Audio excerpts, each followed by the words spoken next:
and Courtney lock horns. And he's in! That's a massive crash. He spun.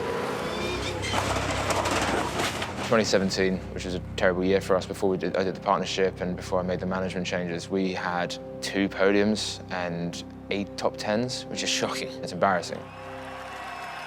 And then last year, the first year of the relationship, we improved that to, I believe it was 8 podiums and then 31 top 10s.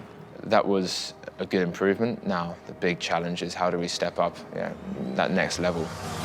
This year, we felt like we made big gains over the winter. Unfortunately, the first race didn't show that, but you got to be careful on how you set your goals.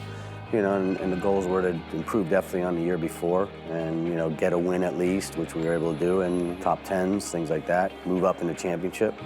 And, I'm hoping this year now we'll get more wins, a few more podiums, finish higher in the championship, and, if we do things right, next year we'll be fighting for the championship. Jack Perkins and James Courtney. So, it just means we're going to have to work as hard as we can, work harder than anyone else, ensure that, we do everything we can to give our people the resource in order to be able to deliver. And, we manage that process as team owners as best as possible. Scott Pye, that is a magician's performance. Well done on the streets of Melbourne. So in 2017, we were pretty thinly spread for podiums, really. We had that one really special one for me at Bathurst, which is my first podium there. So within days of launching the new partnership, we're on the podium at the Bathurst 1000 and my first podium there as well. So for sure, the last 2 years, we've really seen a big step up in performance and results. How'd you get on the weekend?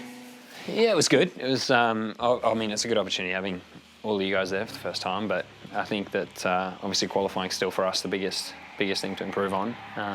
But yeah, race is good. It wasn't quite what we had last year, but it was good. No. It was a tough period for the guys here. We had 6 or 7 years where it had been pretty difficult with JC and Garth not getting the results that the team were looking for and hoped for. And then, halfway through that year, really the discussion started coming up about Andretti and United joining forces with Walkinshaw and creating what we now see today as Walkinshaw Andretti United. Did work with Michael and Zach there as well, trying to get all this stuff brought back from the Mustang, and that was helpful. Yeah, they were pretty vocal about it. Yeah. Especially seeing as both of those guys work in heavily aero-driven categories. Yeah. So they were just going through and explaining all the areas that they see that they've gained advantage and. Yeah. And saying that we need to amend the rules going forward. They're good guys, Michael and Zach. We have a lot of fun, but we normally end up speaking about, obviously, the team and the categories, so internal strategy and external strategy. I represent Michael and Zach as, the shareholder on the ground a lot more than they are, but we keep in contact about everything in a lot of detail. Well, that's the thing. When we moved in here, we were like, holy crap, hope we can fill this place. And we're even already exploring options to sublet part of the site just in case. Yep. And now we're already looking at expanding and growing. We've already outgrown it, and we need to find a new site. Ever since I've met Ryan, I was impressed with him right away, and obviously I knew the history with his father and stuff, but I think Ryan's really picked up the ball and has really, taken his father's dream even further. Yeah, obviously it makes sense with what we're doing here with Camaro and the fact that we're importing them and selling them with General Motors and to have them on the racetrack. To have them on the racetrack, or at least we want to. Yeah. No, it makes all the sense in the world.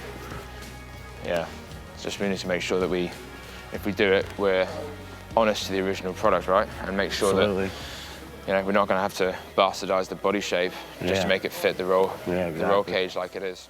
Changing the roll hoop isn't just about getting Camaro into the category. It's about opening the category up to allowing products that manufacturers actually want to market as performance products, more than just Camaro. In my mind, it's a very, very critical evolution of our sport. Otherwise, I don't see many manufacturers coming in the future. If they make the chassis change, it allows us to go and talk to loads of different manufacturers. Yep.